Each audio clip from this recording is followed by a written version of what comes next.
Hi, welcome everyone, as everyone's coming into our virtual room. So I'm Davidicus Wong, family doctor in Burnaby for 3 decades with Leona Cullen, who's been working with me on our Empowering Patients public education series for not just the Burnaby community, but to share with everyone you know and care about, just to share knowledge and tips and strategies in looking after your own health and in this talk, dealing with healthcare providers and being your own advocate and getting a good understanding of how doctors and healthcare providers think, and then using that to get the care that you need. So, so tips for those that have a family doctor and those that don't have a family doctor that are useful with all healthcare providers, doctors, nurses, nurse practitioners, whoever is providing you care, whether on an ongoing basis or in the emergency department or urgent care center or walk-in clinic. But I'd like to first turn things over to Leona because she's to orient you to all the resources through our Burnaby Division of Family Practice and through the primary care networks. Great. Thank you, Dr. Wong. And hello, everyone. Thanks for joining us tonight. As Dr. Wong said, I'm going to be putting some links in the chat. So keep an eye open in the chat for some really important information that we love to share with the public. We do a lot of really great work here in Burnaby and beyond. So we like to share them and make sure that and encourage you to share them beyond as well. So the first page I'm going to put in is our Empowering Patients page that has our schedule of upcoming talks. We're scheduled till April of 2026, including a December 18th talk on making sense of symptoms and screening tests. That's always a very well attended one because people get confused about what do I have to do and when. So that's December 18th. So I'll put a registration link in the chat to make it really easy for you to sign up.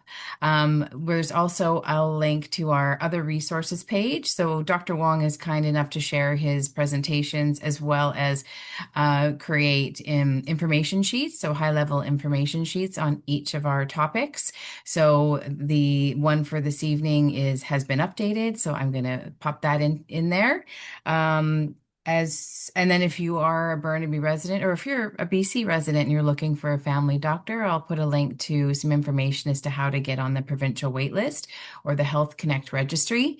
And then the primary care networks. So the primary care is a collaboration here in Burnaby with the Burnaby Division, whom I work with, the Fraser Health Authority, and many of our community partners here in Burnaby, just trying to make health and wellness more accessible and just better for folks in Burnaby. So there's social supports, and there's also a monthly newsletter called The Checkup. It's a by subscription. So if you're interested in learning about what's new and happening in health and wellness in Burnaby, be sure to subscribe to that.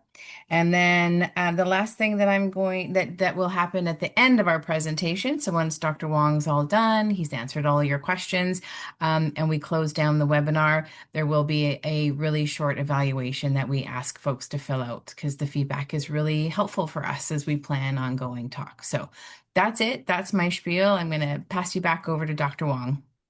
Thanks, Leona, and thanks for all that valuable information and all the behind the work things you do to make our program work. So thank you very much, Leona. So today's topic is about the patient-doctor relationship and making most of every medical visit.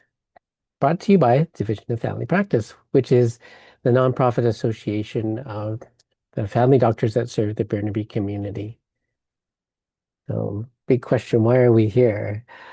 As a family doctor, it's part of our circle of caring that we care about our patients. I have a big panel of patients, almost double the size of most practices. I have about 2,700 patients of ages from prenatal to babies to um, adults of all ages to people over 100.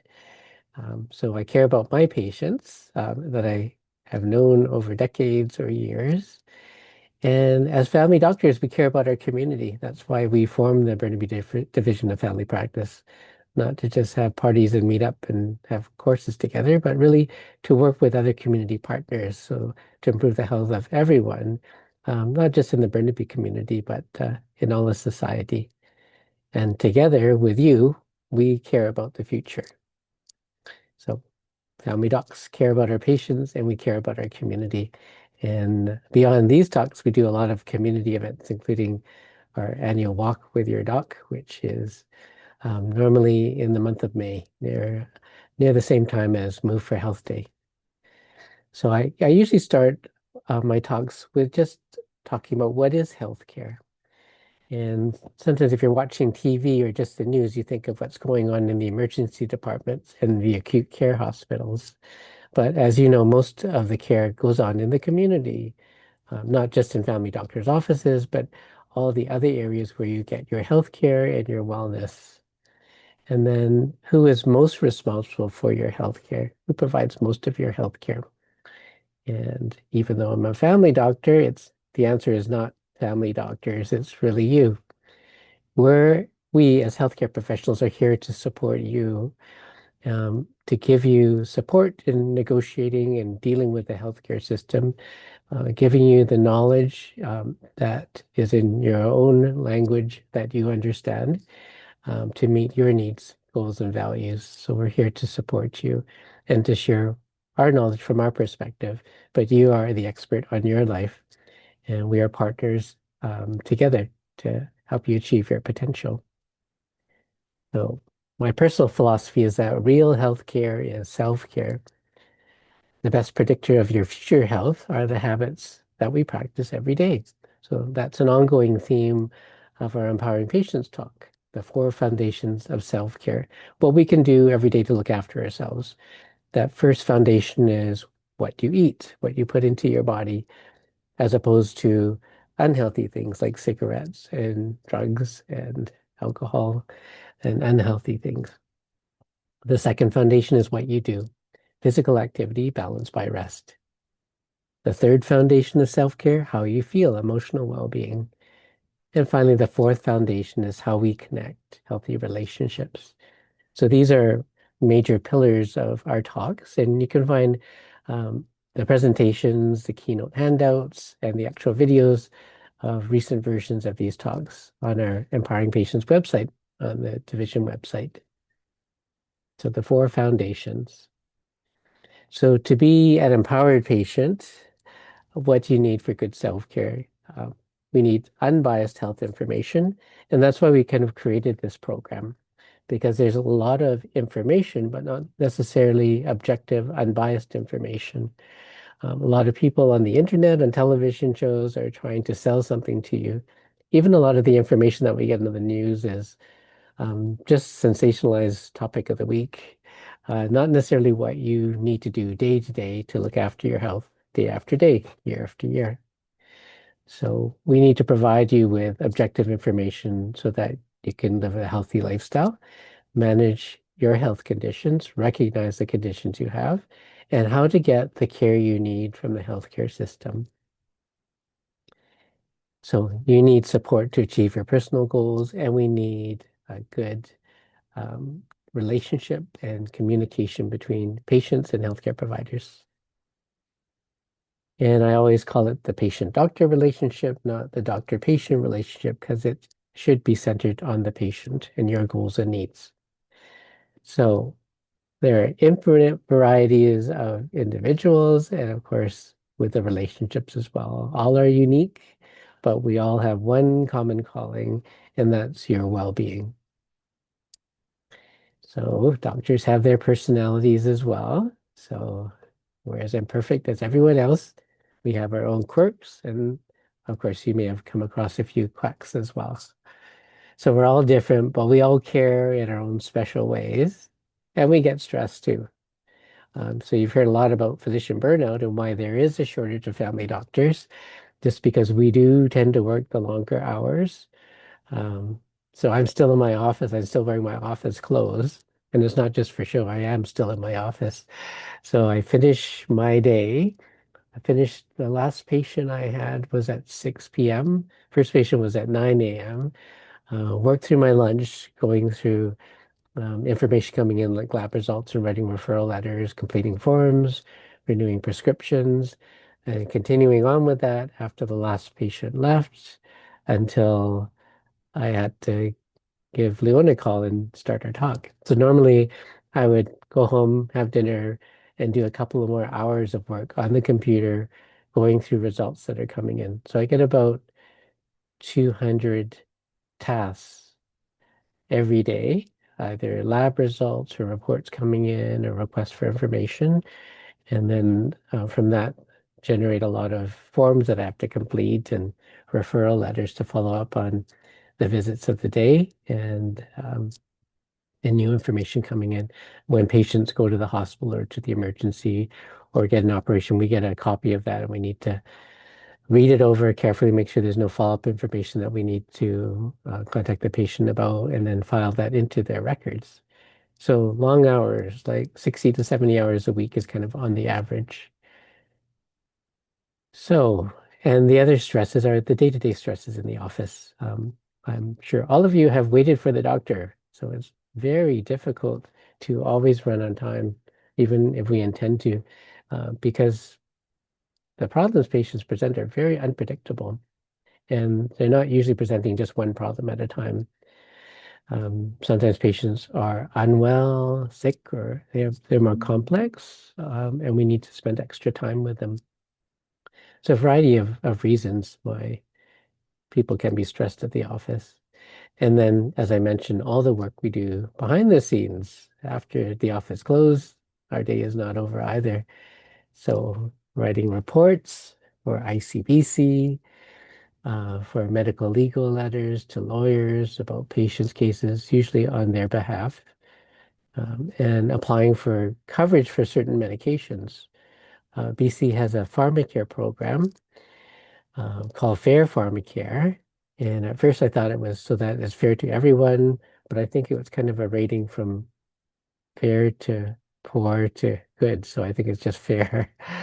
But it requires a lot of paperwork for drugs to be covered. And BC, it seems to be more stringent. So more forms for us to complete to get the best medications covered for um, a cardiac problem, for certain antibiotics require a form for us to complete to justify prescribing a medication, and forms to, especially for diabetes, for the more effective, more expensive medications.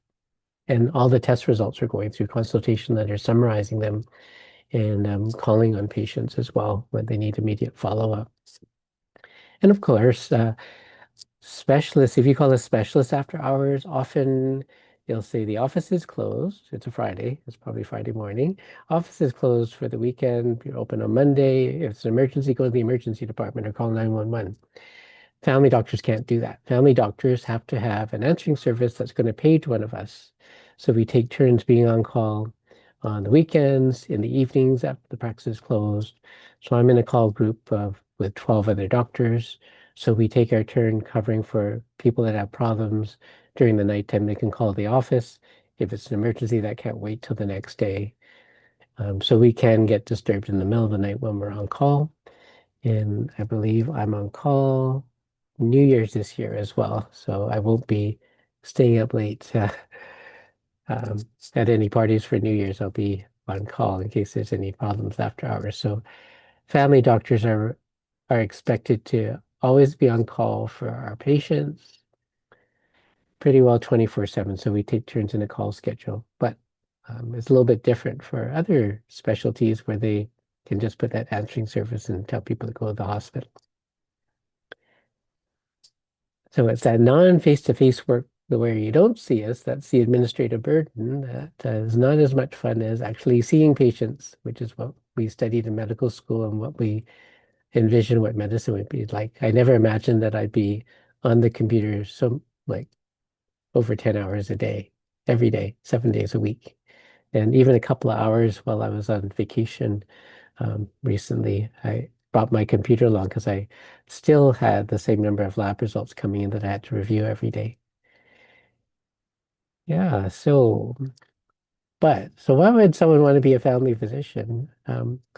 I chose family medicine, or I think that family medicine kind of chose me because I believe it's really unique among the professions that we're not treating just one system or part of the body, like ear, nose, and throat, or just the heart, or and And we don't see a condition and think that's what we're treating.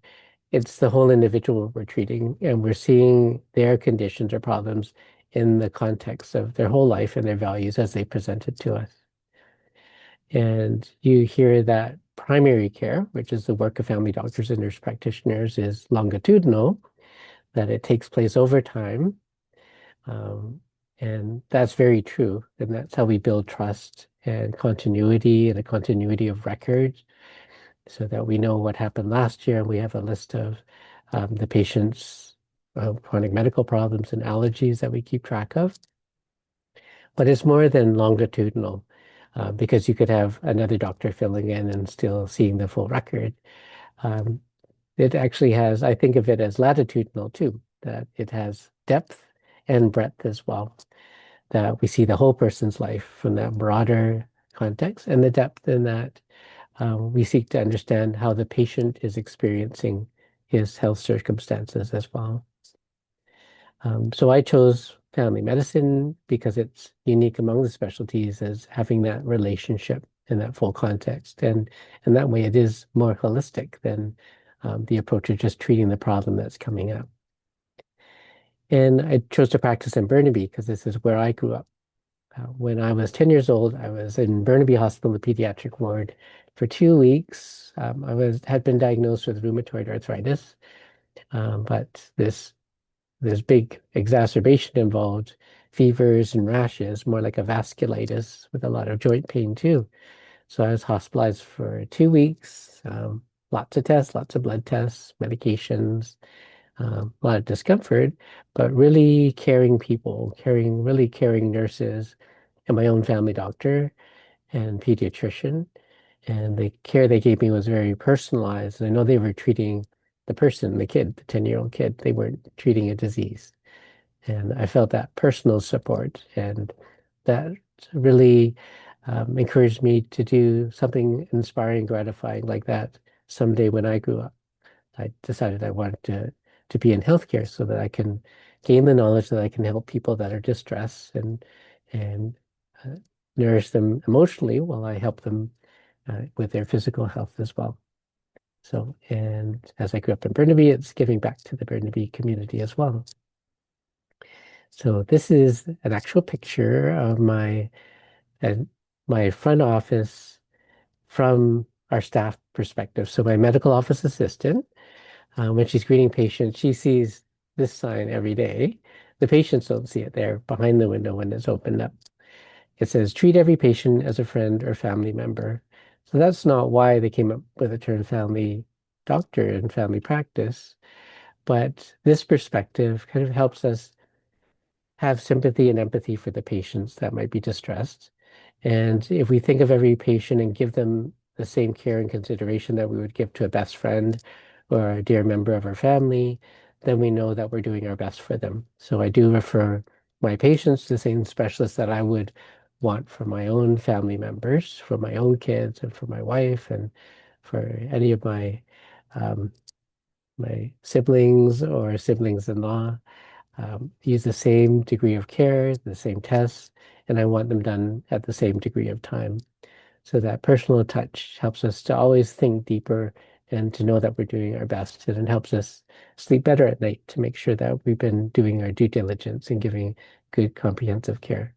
So it's kind of a little secret that's hidden away in the back of the office, in the front office, but hidden from view from the public. As I said, in family practice, we don't treat disease. We care for the whole person. And our specialty is unique. We're not treating those just conditions or parts.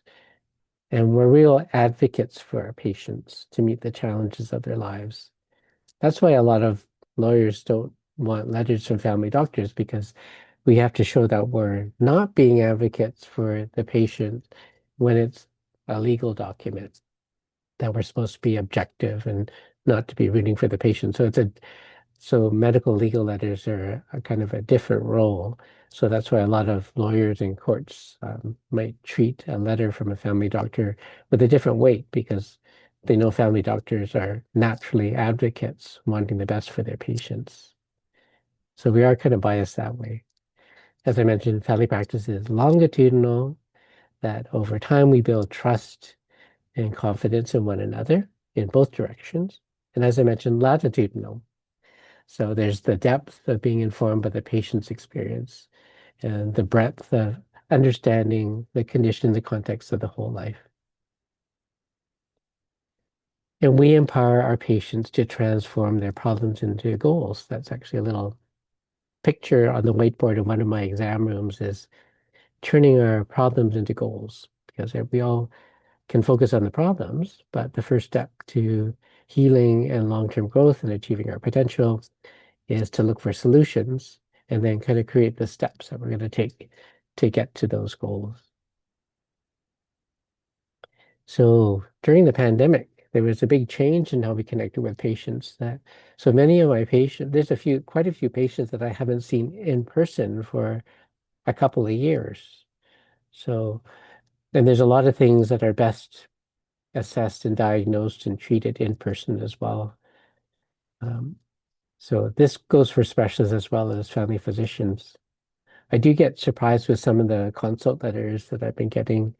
Um, so one of my patients, a couple of my patients are seeing cardiologists, and many of the cardiologists, we would think they'd want to see the patients in person so they can not only measure the blood pressure, but listen to the heart sounds, which is one of the great arts of cardiology, to listen with our stethoscope, to listen to the subtleties, the murmurs, and where we feel them, to check the pulse, to assess the different pulses throughout the body, to assess the circulation. But surprisingly, a lot of the cardiologists, or a few cardiologists in our community, haven't seen their patients in several years, and that everything seems to be virtual. So we lose a lot that way. And then even some dermatologists are initially, and one ENT consult I saw that where they hadn't examined the patient. And then today I saw a report from a patient who had seen a gynecologist for something that you would think requires an examination, but it was actually all done by phone as well, without the video. So good and bad about telehealth is really accessible to some of my patients that are living far away, like further out in the Fraser Valley or in Vancouver Island or in the Okanagan. Yep, I do have patients pretty well all over the province. Even though they originally were from Burnaby, people move away um, and yeah, and often I'm still their family doctor that looks after them.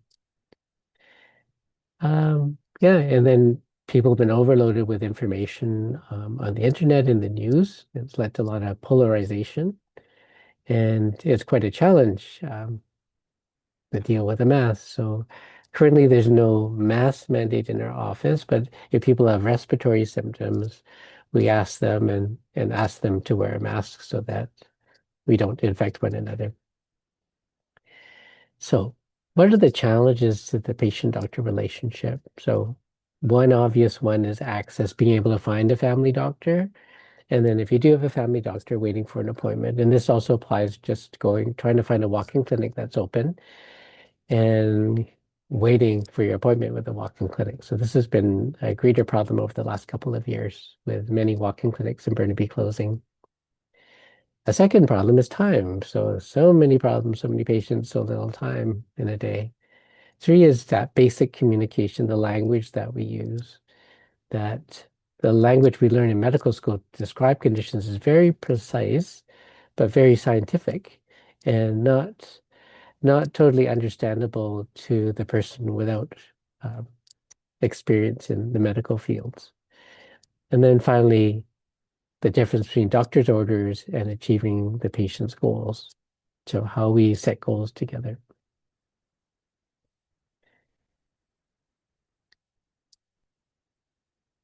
So Leona gave the link for BC's attachment system. So if you don't have a family doctor or your family doctor is about to retire or has recently retired, you can check on the Health Link registry, which tries to connect you with the family doctors that are accepting patients in their community. And there is a bit of a wait list depending on the community, but there are new doctors that are starting practice, finishing their residencies. So there is hope, but you have to get on the list. So why is there a wait in the doctor's office, even though we schedule appointments? I think we're pretty good in our office, except there are some things that cause unpredictable waits. So patients, we're all complex, and we might have more than one problem.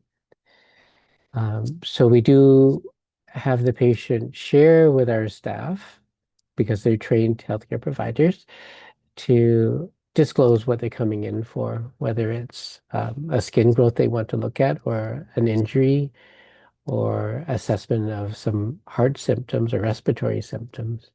So we hope that they would share that with us at the beginning, because that helps us plan our time appropriately.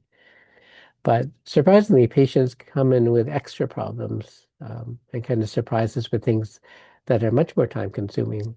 Like this morning, one of my patients came in with two problems, but he started launching in with two other different problems at the same time. And then to top things off, while we were trying to deal with those four things, he wanted me to take a look at some new spots at a different part of the body that we had not seen before.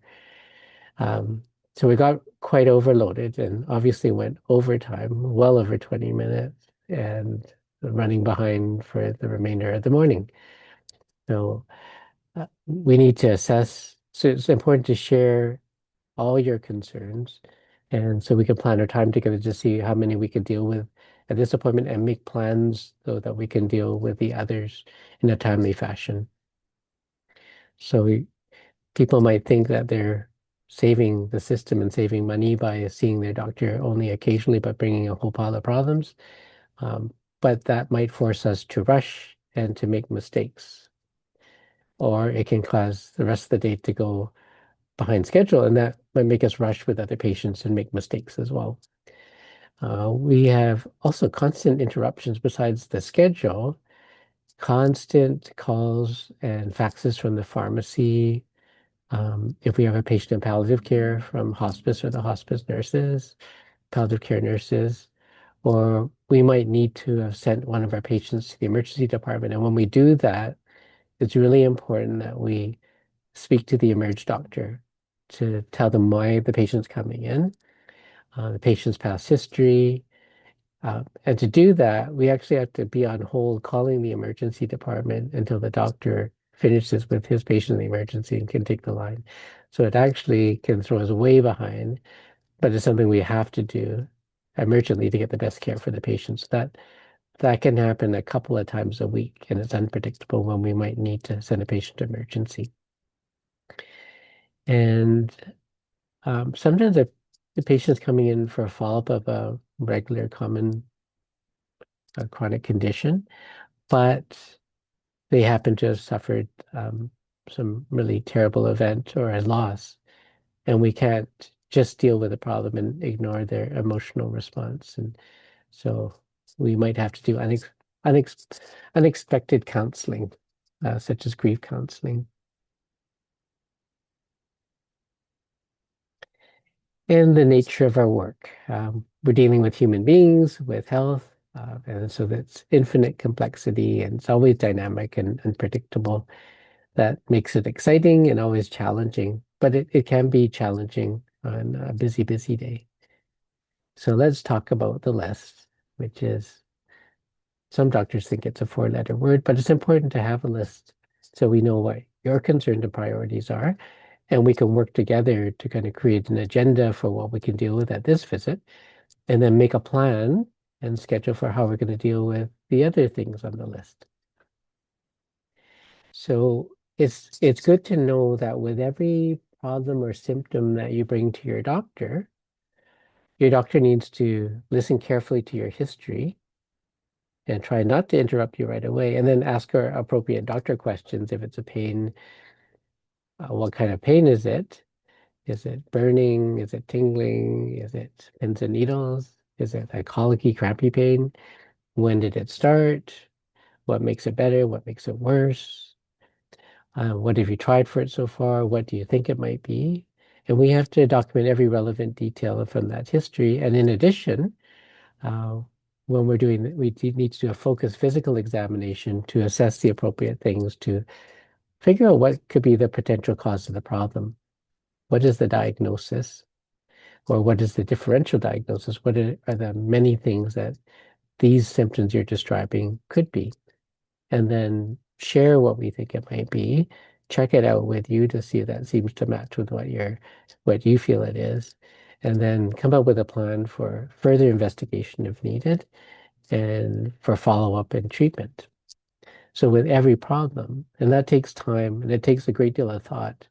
So a lot of intellectual intensity going on in your doctor's head, not just in the computer while you're giving the history and the doctor's doing the exam. We're constantly thinking about what this could be. What do we need to rule out? What's the worst thing this could be? What else could this be? And as I mentioned, we have to perform a focused physical exam and then document everything that's positive and negative. So we're spending some time after you leave the room, just making sure that we've documented the important things that we talked about and that we examine in our thinking process. Every chart note that we write must include patient symptoms in the history, the questions that we ask, the physical examination, what we're trying to rule out and rule in, um, our differential diagnosis, what we think it is, and what other things it could be, and finally the treatment plan or investigation, so that if I was sick the next day or unable to come to the office, a colleague will be able to look at that note and carry on with that patient, and so providing that continuity. So that's the importance of the medical record. So a new thing that you'll be seeing, um, both in the hospital and in your family doctor's offices would be, well, you may not see it, but you might see the signs. So a lot of us are starting to adopt an AI scribe. So an AI scribe is the computer is actually able to put into words like dictation software and document the key points in your conversation with the doctor. And then the doctor will be describing his or her physical exam.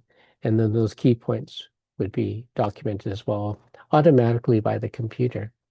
And the doctor will look that over after the visit and determine if it's accurate without any errors. And that's helping the doctor personalize the care so that we always don't have to spend so much time looking at the computer and typing and looking up and down, but we can have more face-to-face time with our patients and actually more thorough documentation as well. So you'll see signs and you might see your doctor talking to you about using a scribe, and it definitely improves your healthcare. There's only certain programs that are approved by Health Canada. So, example, the one that we have available in our office is Careways AI Scribe. So the information is not shared with any other third parties, and it's all confidential. And it's not actually an audio recording that's actually saved. It's just used for purposes for documenting that visit, and then it's deleted.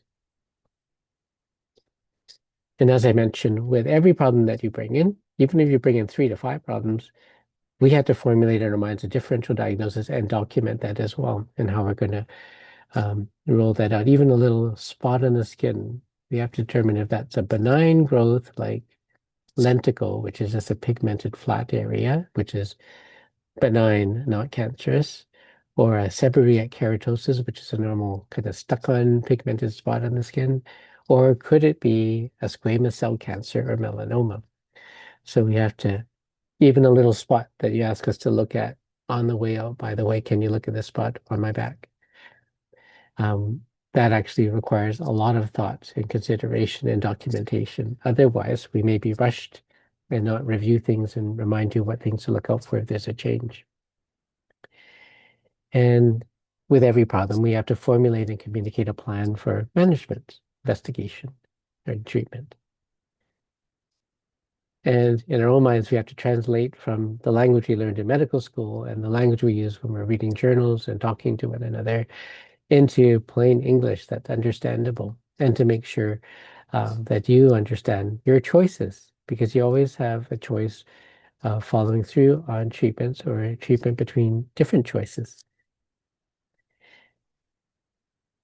And of course, with certain things, after you leave the office, we have to work on finding the right specialist for you. So we commonly use a program called Pathways, for each specialty and look at wait times and look at the big list of which things that specialist treats and which things they don't. For example, an ear, nose, throat specialist, some just treat the ears, some don't treat the ears and treat only the sinuses and only do sinus surgery. And some do the whole works and look down into your larynx, look in the back of the nose, assess the sinuses, operate on sinuses, and treat ear disease. But many just restrict to one area of their specialty. So to prevent a referral being rejected, we have to provide that key information and try to match it to the right specialist for you. And we actually have to write a formal letter that outlines our findings and what we think it might be and what we'd suggest that we look into or rule out. And we also pull in relevant parts of your medical chart, your medical history that's important for the specialist to know. And I'll be detailing the key things about your medical history that you should have at your fingertips.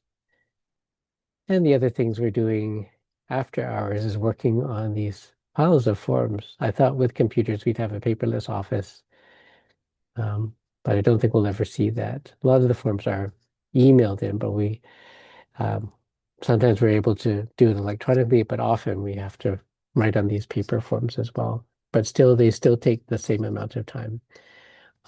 Many, many hours, at least an hour every day, just writing notes for patients for work or school and forms that take a long time to complete, some of them up to 10, 12 pages long. And then some more complex forms like disability tax credit forms and CPP pension forms as well. And yeah, we're also reviewing requests for prescription renewals. So when we do that, we actually have to reopen the chart. So someone thinks it might be easy just to renew their cholesterol medication, blood pressure medication, and prostate medication. But what we need to do is actually look in the chart to make sure when did we last check the blood pressure? When was the cholesterol last checked? Usually we put enough repeats on the prescription so that when they run out, it's actually time to follow up with the patient, time to recheck the cholesterol or the blood pressure. So we need to kind of review whether or not there's still a good indication or if there needs to be a reassessment with that medication and with the patient. And of course, we have very strict standards that we adhere to through uh, guided by the College of Physicians and Surgeons, the necessary information that will be in the chart so that any physician or healthcare provider can understand our thinking processes and what the next steps would be for a patient. And I'm also looking through the charts for my patients to see if they're due for tests. So actually, we set up reminders on our computer when a patient is due, not just for pap smears, but for a repeat CT scan of the chest if there's been some unusual growths or nodules that require a 1 year or 6 month follow-up. So we have these constant tasks that pop up reminding us that it's time to reorder and can do the paperwork to set up another investigation for the patient. So these clinical administrative processes take a lot of time and pretty intense mental effort. So to manage multiple, often complex problems in one visit, your family doctor requires much more time and effort than you think he or she, that what you see in front of you. So a little bit of advice for the well-being of yourself as well as your family doctor is don't save up multiple complex problems over the year and expect your family doctor to manage all of them in one visit. Like dealing with a chronic cough, weight loss, diabetes, high blood pressure, high cholesterol, screening tests, all in one visit. So talk to the staff to see how you can connect with your family doctor frequently enough that you're not coming in every week or every month, but that there's enough time to review things, to carefully plan your care throughout the year. Yeah, and please don't surprise us with that one extra problem, like this little lump or mole you want to check. Because as I mentioned, we do have to estimate the size, document how long it's been there, what it looks like, what we think it is, and remind you what things to look out for. It doesn't require any removal or further opinions at that time. So don't surprise us. Just bring it all to the front at the beginning to make sure we have enough time at, to start that. So something that makes the doctor's heart drop is when the patient says, after you've actually spent 20 minutes with the patient, a number of different problems, then the patient says, by the way, as they're going out the door, I've been getting this pressure in my chest that's worse when I'm walking up hills. So avoid doing that because chest pressure, there's so many things, but the most important thing is to make sure that it's not your heart. Um, and that's not something that we can ignore if you're just mentioning that at the end of the visit. So, so that this is quite upsetting for a doctor, but the doctor will do what the doctor has to do, which is start from scratch and find out when the chest pain started, what makes it better or worse, listen to the heart, review family history, determine if it's likely to be cardiac, and then set up the investigations, and then set up a plan for follow-up. So as I mentioned, you might be thinking you're saving healthcare dollars by saving everything up, but you're actually forcing your family doctor to rush through your problems and making other patients wait, and then contributing to your doctor's burnout, and then maybe the shortage of family doctors as well. So yeah, we actually keep this little print of this painting in our offices. This is sometimes how we feel after some overwhelming visits, where our brains are kind of burnt out and the day's not even over. And how to prepare for your medical visit. So as you mentioned, make a list about the important things to you that you'd like to address. And then you can work with the team with making an appointment, an appropriate length appointment to deal with the problem, or it might be more than one appointment to deal with all the problems. And review that list at the beginning of the visit and bring a pen and paper to take notes. So let's talk about the issue of language. So it'd be nice if doctors always spoke plain English. So if you don't understand the terminology or we use a word you don't know how to spell, please ask us to spell it out for you and to explain it to you. And ask for a translation in plain English. And it's not a joke and it won't seem sarcastic, but your doctor can understand that not everyone is familiar with our complicated medical language. So ask us to write it down, or maybe better yet, ask them to print it out or maybe type it out for you. Yeah, so that's a little bit hard to see, but it's just an example of a messy prescription that no one could read. So ask the doctor to maybe print. So I'd like to kind of outline the key things you should know about every treatment that a doctor might prescribe to you. That includes prescriptions, or it could include an investigation or an operation or procedure. So these are 4 key questions that is really important that if we don't tell you these things, please ask. So it's really important that you know what it's for. So for every medication you're prescribed, you should know if it's to treat high blood pressure and why we're supposed to treat blood pressure and what the goals are. Or if the medication is to treat another condition like anxiety or depression. So you should know every medication on your list, what exactly it's for. So don't be shy about asking, and don't be embarrassed either, because sometimes patients with more than one chronic condition might have 5 to 8 different drugs. And so anyone can get overwhelmed over time and not know what exactly each drug is for, or if there's multiple drugs for the same conditions like congestive heart failure. So don't be shy. And I often, if the patient's not sure or forgets, then I can write on the bottle what the medication is for as well, just to remind them. And for every medication or investigation or test or surgery, we're supposed to tell you what the common risks or side effects might be, like nausea or muscle aches, for example, with some cholesterol medications. But we're also responsible for telling you major risks, even if they're pretty rare. Like, is there a risk, a life-threatening risk from this operation, and what's the likelihood of that? So things that you would want to have known. So if this terrible event like seizures happened because you took this medication, is that something you would have wanted us to tell you at the beginning? And you probably would want us to tell you because that's pretty significant, even if it's rare. And then finally, what are the alternatives? If I don't take this prescription or do this treatment or go for this test, what are the downsides to that? Or are there alternative treatments that we should discuss as well? So, four things for pretty well everything that the doctor recommends. What is it for? What are the common risks? What are the major serious risks or side effects? And finally, what are the alternatives to this treatment or prescription? So specifically for drugs, you need to know what it's for.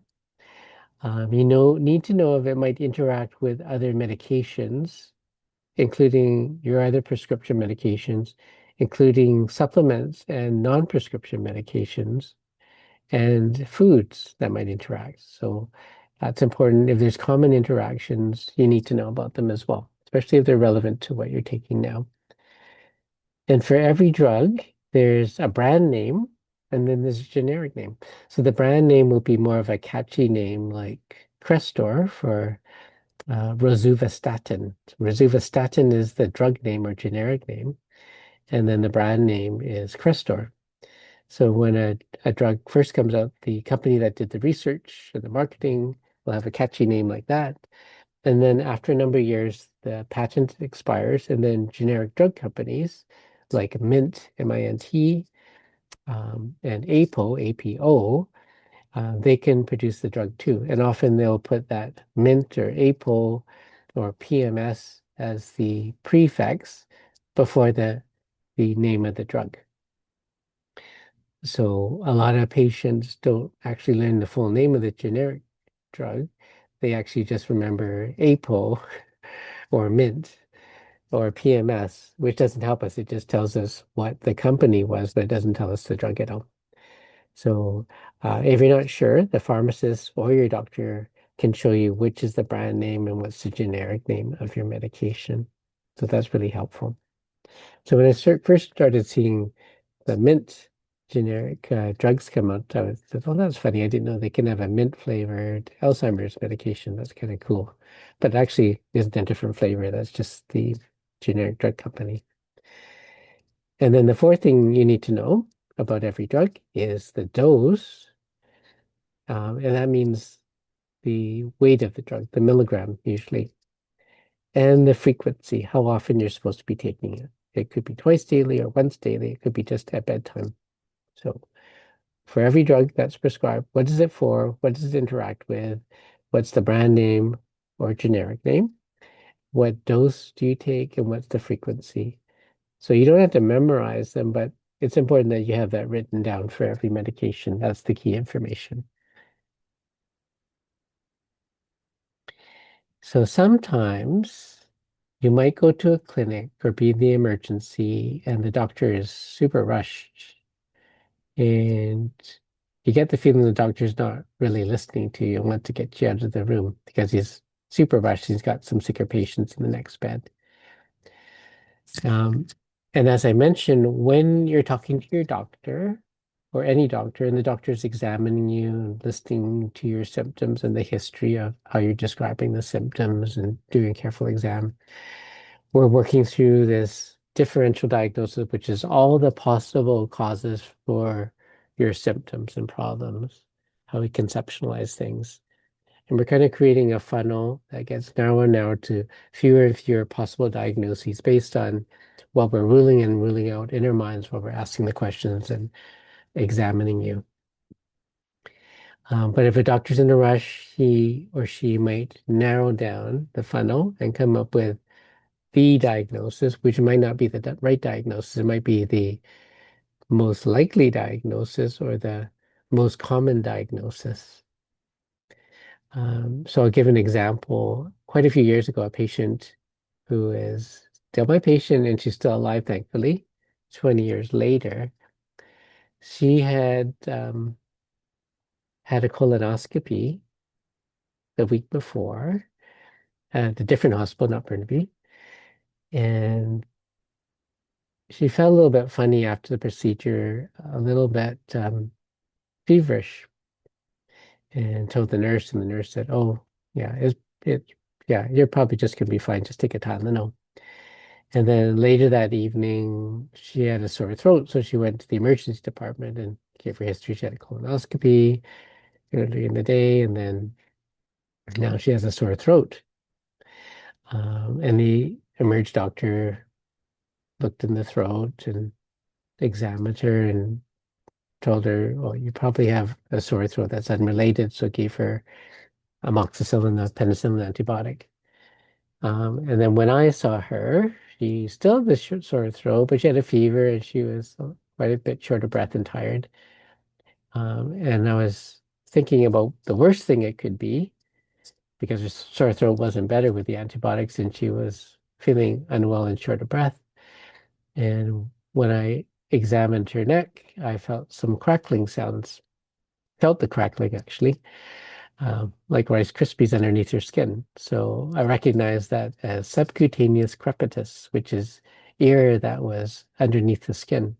So in her case, she got the rare perforation of her colon from the colonoscopy, and that ear had leaked out and tracked up underneath the skin, um, up into the soft tissues around the throat that was causing the sore throat. And this is an emergency and can be life-threatening. So I recognized what it was and arranged for the ambulance to take the patient to the hospital and spoke to the surgeon to assess her. And so she had surgery to remove that part of the bowel that had been perforated. And she survived and has a healthy life now. Because I thought about what's the worst thing it could be. So if you're worried the doctor has rushed to the diagnosis, you can ask these three questions that can wake up the doctor. What else could it be once you come up with the diagnosis? And then it forces the doctor to just say, well, it could be this, but I don't think it is because of that. Or the doctor might say, oh, yeah, I could never thought of that. It could be this. So we should do this test or we should treat it this way to make sure. And then asking what's the worst thing it could be, it helps us rule out serious things like strokes, acute heart attacks, or cancer. And then the third question kind of personalizes the care you get so that you get the kind of consideration that my patients get from our staff, treating you like family or a best friend. What would you recommend for your mother or father or your child based on the age of the doctor and your age too?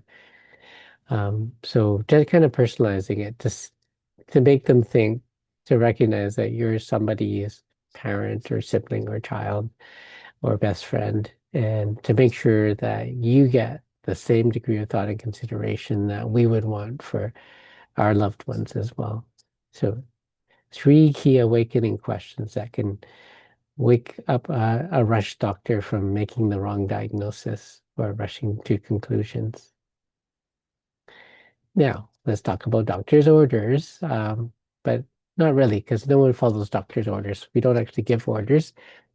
We listen to the patient's goals and we collaborate on a plan that the patient can follow through with, and we follow through with the patients and give them the support they need so they can be successful. So turning a problem into goals, we have to choose wisely to make sure the goal matters to you, not just the doctor.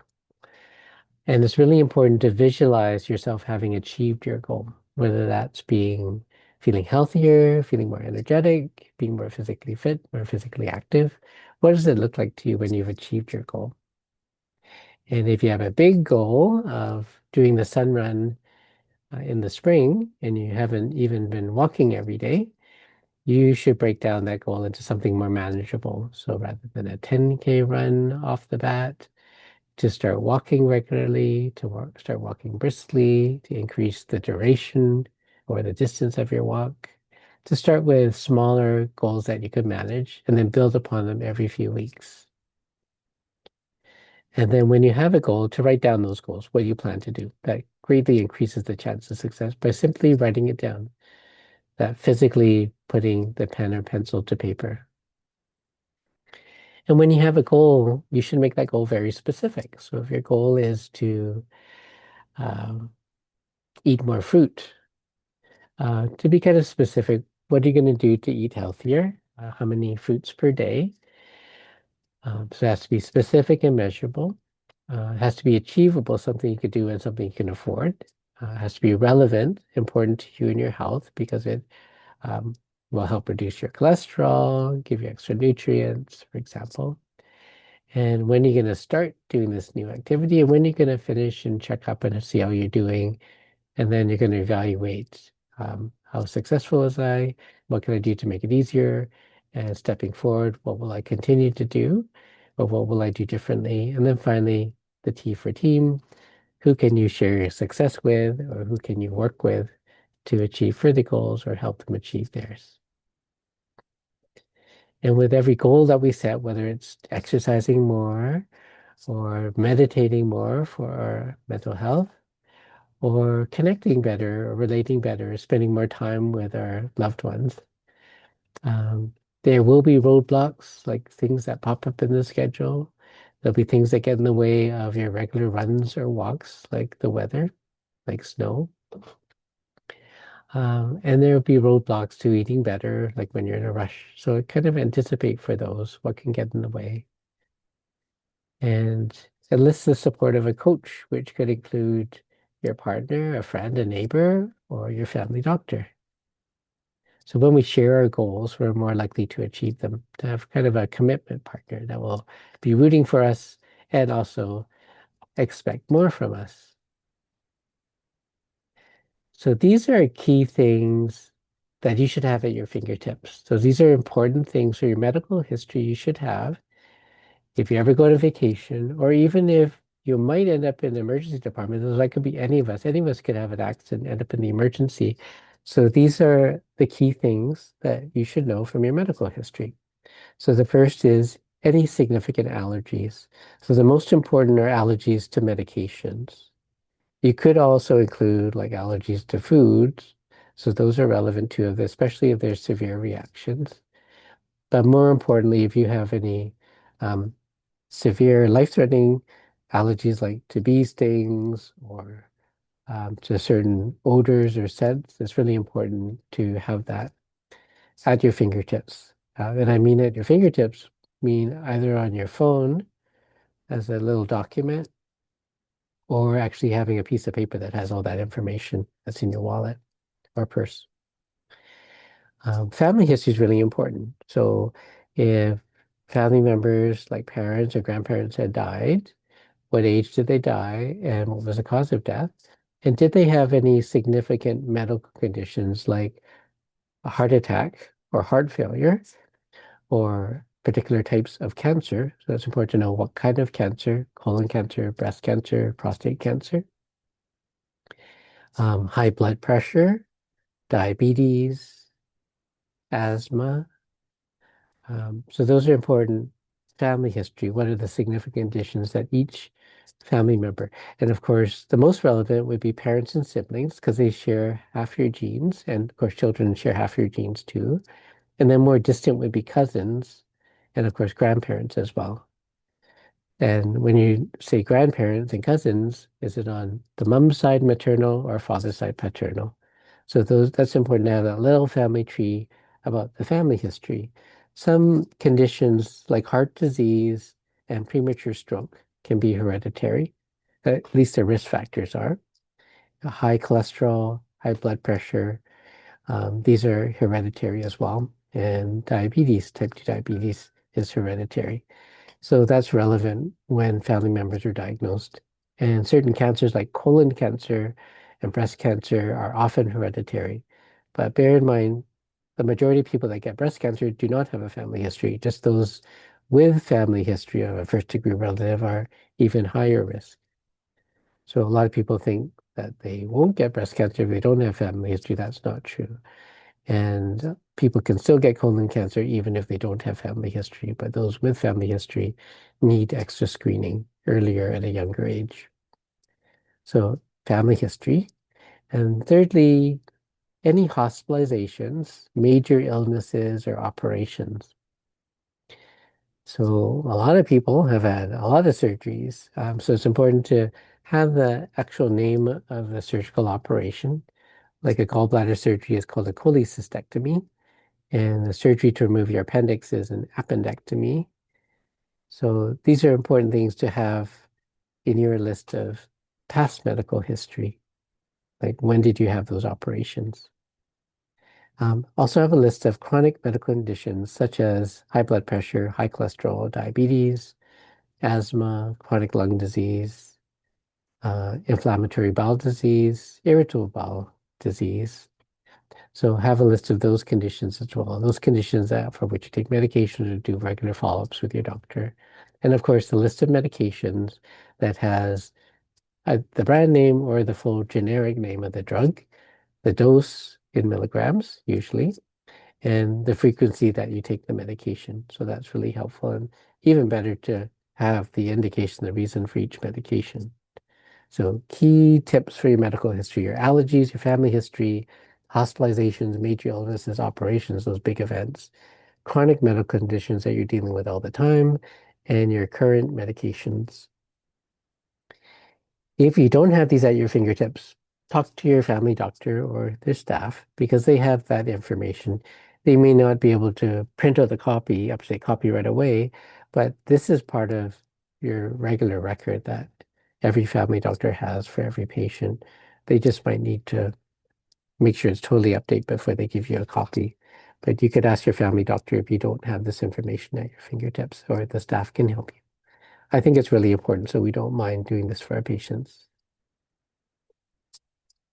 So this applies to whether or not you have a family doctor, but even more important if you don't have a family doctor that you see fairly regularly. So these are the common screening tests that we need at different ages depending on our gender. So it's really important that you know what the tests are so that you can ask for them just in case you don't have a family doctor to remind you, or if your family doctor hasn't seen you for a while and hasn't had the opportunity to kind of review your screening tests. So screening tests have been shown, these particular ones have been shown that if with early detection, they can recognize a significant medical condition in someone that's at average risk without any family history and with no symptoms. If you have symptoms of these conditions or a family history for these conditions, then you might require totally different specific testing. For example, you wouldn't just do a screening mammogram if you actually felt pain and a lump in your breast. You'd actually see your doctor, get examined, and do a diagnostic, not screening mammogram, which is more specific. Instead of doing a stool test to check for blood in the stool to screen for colon cancer, when you have some bleeding from your intestine or with bowel movements, or abdominal pain with narrowing of the stools or other changes in the appearance of the stool, those are indications to actually see your doctor, get an examination, and see if you need to do a test, a diagnostic test rather than a screening test. So screening tests again are for when you don't have symptoms. If you do have symptoms of these conditions, see your doctor, get an examination, rule out those significant problems. So blood pressure has not been measured as frequently as it was more than 5 years ago before the pandemic, because a lot of people haven't seen their family doctor every year. But for most adults that came into the office, we would check to see if they've had their blood pressure checked and then actually check it if they haven't.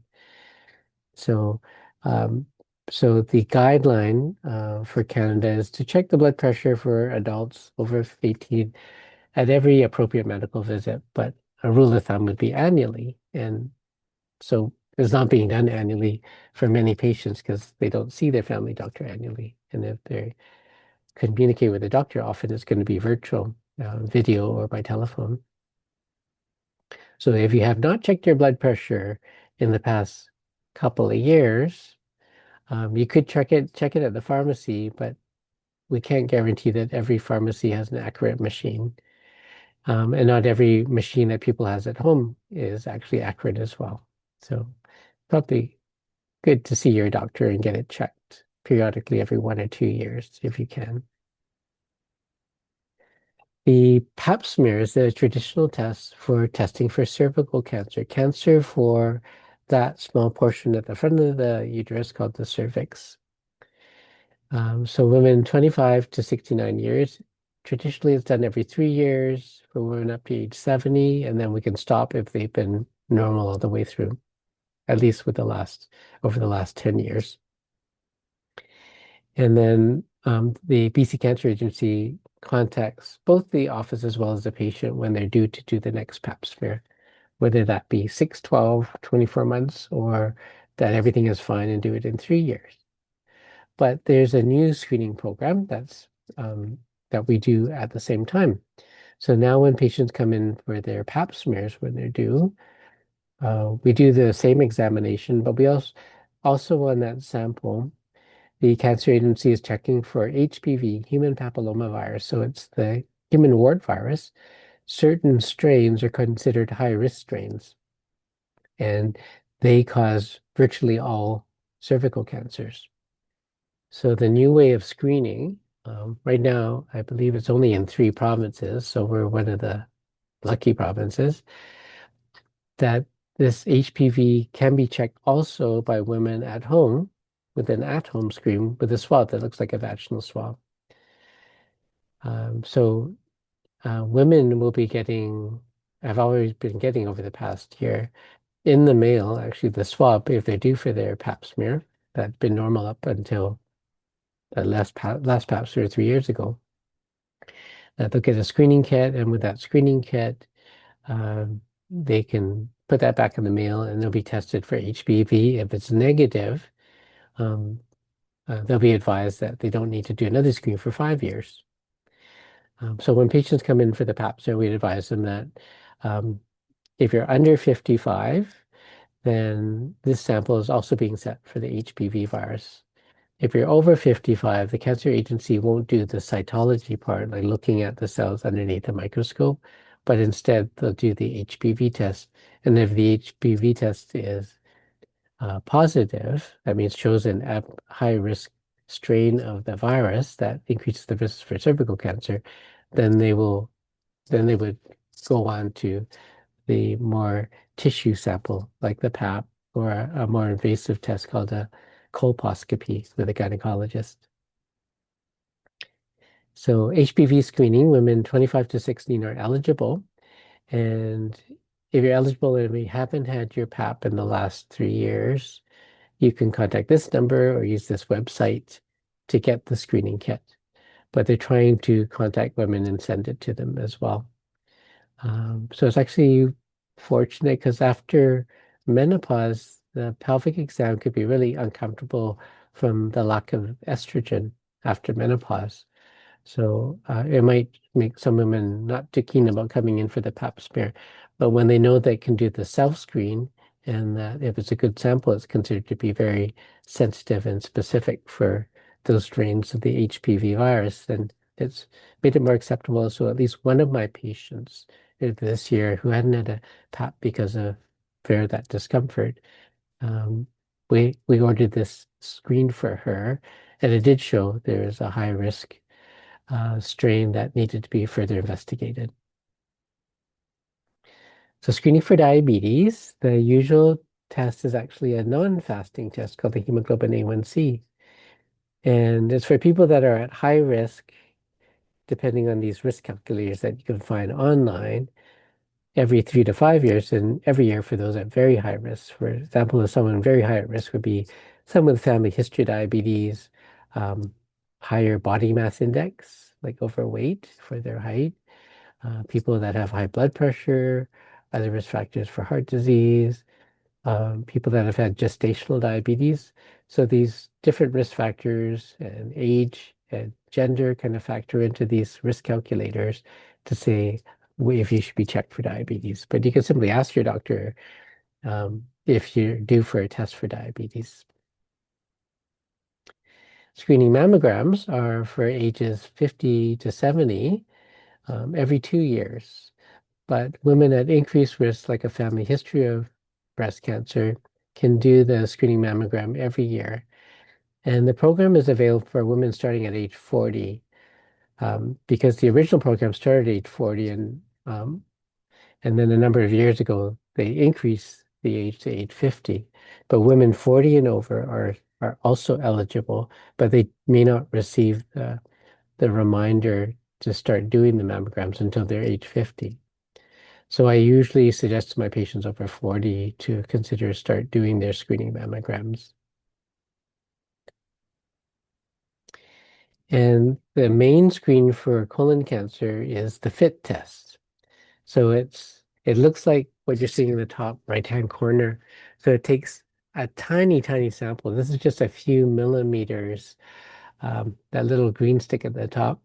It's only the last little round bit that you see. So it's just a few millimeters of poop that they need. So they don't need a lot of poop to put back in that vial. So it's not as messy as the old fecal occult blood test that we used to use like 10 years ago. So all adults without any family history or symptoms should be screened every 2 or 3 years with the stool occult blood test or the FIT test. It's very specific to the colon only. So if there's actually bleeding from an ulcer, which is the stomach, it would not make a FIT test positive. FIT test is very specific for colon, bleeding from the colon, and again, the screen for colon cancer. An alternative screen would be a colonoscopy as a screen, which could be done every 10 years, but it's not available in BC as the screening test. But if someone has had a totally normal colonoscopy and no family history or increased risk or history of polyps, then a colonoscopy every 10 years would be sufficient, although that's not publicly funded and available. The colonoscopy is funded or paid for by MSP if you have a positive FIT test or if you've had rectal bleeding and the doctor has referred you to a specialist that agrees you should have a colonoscopy. If you have a family history of colon cancer, we usually recommend not the FIT test, but the actual colonoscopy, what we call a surveillance colonoscopy every 5 years, beginning 10 years before the first relative was diagnosed with cancer or a polyp. And for prostate cancer, the traditional test is the digital rectal exam, and it's not a high-tech exam. The digit is the gloved finger of the doctor. So the general rule of finger is that men over 50 should consider getting it every year. It's useful to do this test if someone is getting some symptoms of an enlarged prostate, which is different from prostate cancer. So most men will get enlargement of their prostate beginning adolescence and then culminating in a huge prostate when they're in their 80s. That's affecting their urination, preventing them from fully emptying their bladder, reducing the flow of the urine. So the digital rectal exam is often done when you're getting symptoms of bladder obstruction to rule out a cancer, but also just to assess for enlargement, benign enlargement of the prostate. The PSA blood test is kind of an alternative. The PSA blood test is checking for a protein, it's prostate-specific antigen or a protein produced by a prostate. So there'll be some number, but the number will go up above normal with a very large prostate, and it will be increased faster and higher with a prostate cancer most of the time.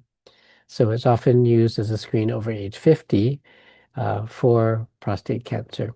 So definitely if there's some family history, but most men over 50 should consider it or talk to their doctor about it. It is not covered by MSP, unfortunately. So when I did my PSA blood test a couple of months ago, it cost $45 that I had to pay to Life Labs to do it, but still worthwhile to do even without family history over age 50 because I would want to diagnose prostate cancer early. It may not be appropriate in someone in their 80s who does not have a strong, long life expectancy because it could pick up a small prostate cancer that would not have caused them any problem in their lifetime because they might die before that prostate cancer enlarges or causes any symptoms. So that's why it's not strongly recommended for older men that do not have a life expectancy or have numerous other health conditions that will shorten their life expectancy. Just because an increased PSA might lead to some investigations that might cause more problems for the patient, like for doing a biopsy can lead to really bad infection called sepsis, or a lot of bleeding or some obstruction of the urination. And my next talk, this is kind of preview of my next talk on December 18th, are going in detail into these screening tests and also the symptoms to watch out for. Because a lot of patients aren't familiar with the screening test because they haven't seen their doctor regularly. But also we don't do routine physical examinations. It's not covered by MSP.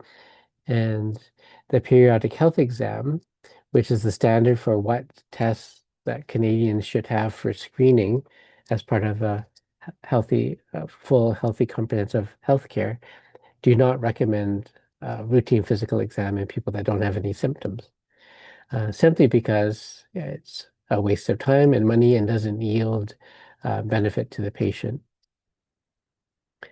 However, some people that have some chronic conditions like chronic vascular disease, heart disease, diabetes, do need specific examinations of different parts of the body, like their feet and their eyes, their pulse, their circulation, listening to the heart. Those are really important to monitor them and to be seen regularly in person to check for things that could be affected by their condition.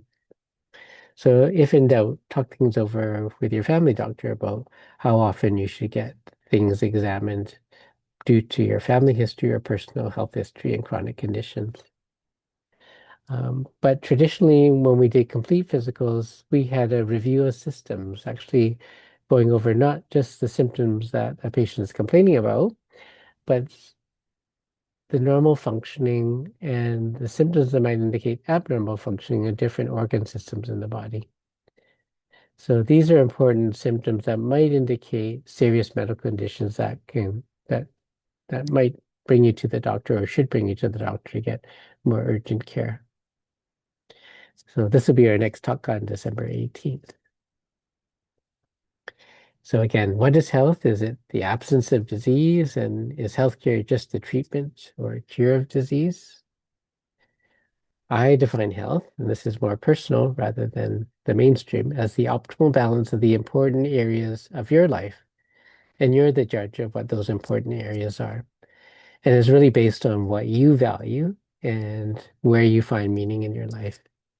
And I believe real health is the achievement of your unique positive potential in life. And I think we each have a responsibility to support one another to achieve our individual potentials and our potentials together in our relationships and as our society. So the healthy balance of all those important areas. So the social aspect of your life, your physical well-being, a healthy environment at home, your neighborhood, at work, at school, financial stability, just to make sure you make ends meet so you can afford healthy food and recreational activity, meaningful work, sufficient rest and play, attending to your spiritual self, emotional well-being, a healthy mind, always learning and growing, and a healthy family life. So these are the important spheres of my life that I'm always balancing.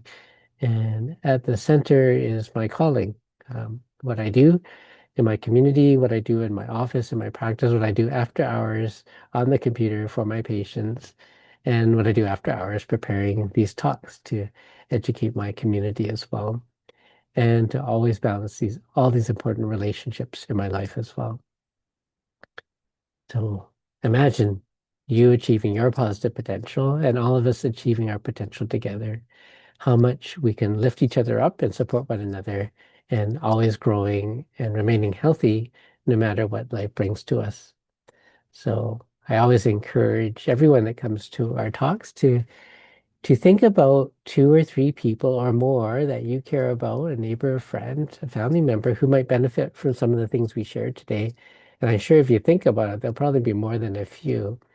and to invite them to the next talk or to share this talk and the links to the video and my slides and the key points handout so that when they see healthcare providers or see their doctor, they can use these key questions to open up the doctor's mind in case the doctor's been rushing, to make sure you're treated just like my family or my best friends, that I've ruled out not only the common things, but other things that can be bothering you, and also ruled out the really serious things and thought about those as well. And to make sure that I or whoever your family doctor is gives you the information so you can decide if you want a particular treatment or drug, and that you're aware of alternatives to treating it that way if there's other ways of treating. So that's an important part of medical ethics, but it's an important part of this relationship and partnership over time with your healthcare provider, um, your family doctor. So these are some pictures just in recent walks with your doc. So hope to see a lot of you there at the next walk with your doc. And hopefully we can have some of these talks in person again. With the walk with your doc, I always do an in-person talk at Confed Health Center near the Confed track about healthy physical activity and how we can integrate that into our daily lives. And just that little sign that's still there for my medical office assistants, and reminding them. And I really feel they do give that care to every patient to treat them like their best friend and family member. So I do have a blog, Positive Potential Medicine. So I post my articles up there. As you know, I used to write for the Burnaby Now until the Burnaby Now went out of business earlier this year in the springtime. So after 3 decades, it was hard to say goodbye to that old publication that served our community so well. But you can find my latest articles on my website on Positive Potential Medicine.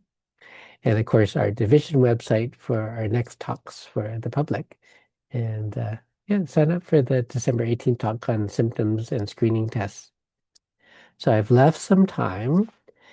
So I should stop the share, and then I'll let Leona share if there's been any questions out there or feedback, and I'd be happy to answer all of your queries and make sure you get the most of this evening. Oh, I can't hear you, Leona. Sorry, that was a rookie move. I muted myself. That's so funny because Leona's the pro, Yeah. and Oh, it happens to the best of us. There are a few questions. So the first one is, are brand name drugs always more potent or effective than their generic counterparts? no, no, not always. Um, but they're not exactly the same either. But most of the time, they're pretty close. So there's certain standards that have to be adhered to for it to be accepted as an alternative. Okay, great. Thank you. How low should one's LDL be if you have a calcium score of 4 at the 50th percentile? Hmm. So 50th percentile means like right on the average for your age. So that would be kind of average risk. So Mhm. the a normal LDL would be under 3.4. LDL is what we call the bad cholesterol. It's kind of a reflection of the cholesterol that clogs into our arteries. So one of my patients remembered by thinking lousy cholesterol, LDL, and then HDL is a happy Okay. cholesterol, HDL. So HDL is the good cholesterol because more a higher HDL that can go up with genetics or lots of aerobic cardiac activity like swimming and running and cycling, or healthy fats like fish, avocado, olive oil, omega-3 fatty acids, fish capsules. Those things raise the HDL and they reduce heart disease. They kind of clean out our arteries. But LDL, so the old target, if you're at high risk, so if you're higher risk than average, or you actually had some plaque already in your artery, or you're known to have some heart disease, or if you have diabetes, the LDL, we were told to keep it below 2.0, but more recently it went down to 1.8. And now it's being asked to brought down to 1.5. And for a lot of people, you can only get it as low as 1.5 if you're taking a drug to bring it down. So 50th percentile, um, like if you're 50th percentile for an 18-month-old girl growing, then you're the kind of the median or average height and weight for all the kids. So 50th percentile for a calcium score would be like normal for your age. But of Right. course, if you're 80 years old, then you're at higher risk, so there probably could be quite a bit of plaque. And then depends on your life expectancy if whether or not you would always talk it over with your cardiologist or family doctor what your goal should be. Excellent. Someone asked how many patients you're allowed to see per day. Is there regulations on that? I think the cap was 50. I think it's 50. And then we're working for free after that. Now it's Gotcha. hard to see 50, like I see 5 patients an hour at the most, but then there's some visits that take 20 or 30 minutes, so they won't see as many. But if you're seeing 5 patients per hour, then you'd have to work 10 hours just seeing patients. So you can Just seeing imagine patients. the additional hours of chart work after. The maximum Right. number of hours we could be paid for in a day would be 14 hours, I believe. And there's a maximum Wow. of hours that we can be paid for during the week. So I've actually exceeded that and then work for free a lot. But we were actually working for free before when we did before the current payment model for the last 2 years. All the stuff we were doing on the weekend was for free. Right. All the after hour stuff, reviewing um, lab results was for free. So yeah, I'm not going to add it up now how many years of my life I gave away for Oh, free. maybe But you it was for shouldn't. the, but no, it wouldn't feel very good. But knowing No. it's in the service of your patients, Right. like your Well, that was extended family. something I realized moving into this work and working with the division and family doctors is I was shocked to learn that there was so much time that doctors, family doctors in particular, so much work that they did for free. And when I share that with people, they're shocked as well. It's just not very well known. So I'm really glad that they've changed the funding model, so that physicians are paid accordingly for the work that they do. So. Good thing they did a couple of years ago. Where can we see our health records? Um, well, your health records are all over the place, actually. So your family doctor has a computer record, a confidential computer record that's only within his or her own system. So our computer programs are called EMR, electronic medical records. So there's different vendors. Um, so even if you stole my laptop, you actually couldn't see your records because it's actually my computer disk is an interface with an offsite secure program with MedAccess, which is our current electronic medical record. So it's constantly being updated and getting new information in, but it's very secure and I could access it anytime with numerous passwords. There's several steps to get through passwords. So yeah, if a doctor lost his laptop unless he wrote down all his passwords on the side of the computer, and people wouldn't be able to access any medical record because it's actually not stored in the hard drive of the computer. That's great. Good to Yeah, know. Very but encrypted. but on your phone, you can download a lot of information, which is really useful. So I don't know if you I don't know if you can see that the BC Services app. BC services. Okay. Yeah. So the BC Services app you can set up on your phone and it's connected to you can connect it to your health record. It takes a little bit to set it up, but it's worth it because every time I get a COVID booster, it gets recorded and sent in. Every time I get a prescription or every time my family doctor sees me, it's actually registered, not the visit itself, but it indicates what date. If any reports like from the hospital, they end up in there as well. Right. So that's pretty handy in case you forgot when you had that surgery on your shoulder, your foot, or you Right. you can't remember when you last filled that prescription, it's going to show up on the BC Health Services app.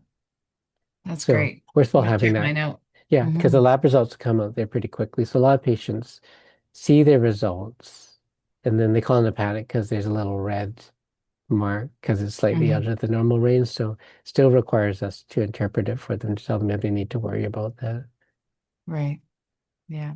Great. And I think you did answer this earlier, but someone did ask about my doctor used to do annual physical checks, but not anymore. Can we pay for a physical check? So I know you. You, yeah, you can. There's different private fees that go up every year. For example, um, a driver's medical exam, if it's there's some that are covered, but for people that are over 80, there's a lot of good drivers over 80, but not every person over 80 is healthy and a good driver. So when people over 80, there's kind of this age discrimination that the government will say they have to see their doctor and bring in this form. And that form requires a comprehensive review of the medical history and a lengthy physical exam and checking a variety of things to see if the person's they think is physically fit to still drive. Mhm. And then there's a private fee that the patient has to pay for that. So that one, I think it's the fee is over $250 Mm, for that. So it'd be similar in price for a private physical. It probably would be definitely over $120 to, right. so may not be worth it, but um, what would be worth it is actually to come in the next talk because I kind of go through each system of the body. So the neurological symptoms, the hormonal type symptoms, the cardiac symptoms that might indicate that you need some attention. So I kind of go through different symptoms that you can have. And it's the same review of symptoms that we talk about that we normally do in a complete physical, just to make sure someone doesn't have an underlying condition. And of course, if you see something like a lump or a growth or a skin change you're not sure about, then you would show that to the doctor. Right. Even when you do a complete physical, if it's a focus physio, it may not do a complete skin survey and check everything at the same time. So yeah, so I can agree it hasn't been found to be cost effective. And then Mhm. yeah, some doctors are more thorough and do a better physical exam than others. Right. Yeah, if you're an executive, then sometimes your company will pay for an executive physical and they do a lot of tests that are not necessary, but sometimes they do catch things that are useful for us to follow through with the patient. Oh, that's interesting. Okay, great.